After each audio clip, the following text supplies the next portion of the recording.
ခဏခေတ်မှာလူတွေဘာကြောင့်ယောဂများတော့ဆိုကြိုက်လို့စားတာနဲ့စားခြင်းအစားတာတွေကြောင့်မလို့ယောဂတွေများ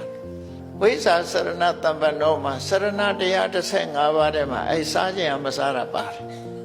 စားတဲ့နာတဲ့ပို့စားတာစားတဲ့နာတဲ့ပို့စားလို့ဟိုနာဖောင်းထွက်ဒီနာဖောင်းထွက်ထွက်ကုန်တာပေါ့ပြီးတော့မှဝိချတာတွေဘာတွေရှောက်လုံးနေကြအစားရတဲ့ရှော့မှန်မှန်လေးစားသွားရင်ဘယ်လိုမှမဖြစ်ဘူးအပူတွေများသွားတာနော်အသက်အစီဖုံးတာတို့ဘာတို့အစီအိတ်တွေဖောက်ထုတ်ရတာတို့ဒါတွေကအစားလွန်လို့ဖြစ်တဲ့ကိစ္စတွေကြီးပဲလူတွေကမစားရင်အပြတ်လိမ့်မယ်ထင်တယ်မပြတ်ဘူးနော်အထိုင်ထားလဲတွက်လက်တယ်စားတဲ့လောက်ပဲစားကြိုက်လို့စားတာမဖြစ်နဲ့ကိုယ်နဲ့တော်တာကိုရွေးချယ်စား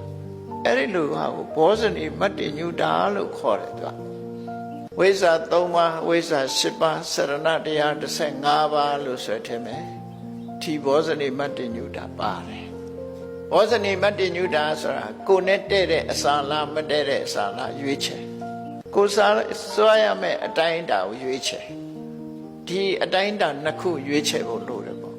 ကြိုက်လို့စားမှလားစားသင့်လို့စားတာလားဒီနှစ်ခုတည်းကြတာကြိုက်လို့စားတာမျိုးမဖြစ်စေသင့်ဘူးစားသင့်လို့စားတာအဲ့တော့ကိုယ်နဲ့တပ်ပရဖြစ်တဲ့အစားအစာကိုရှာကြံစားဆောင်အောင်အဲ့ဒါလို့နေထိုင်ခြင်းအပြင်လူဘဝကောင်းကျိုးချမ်းသာရအောင်ကြိုးစားအားထုတ်နိုင်တယ်ကျမ်းမာမှုရရှိနိုင်တယ်သူတို့ဆို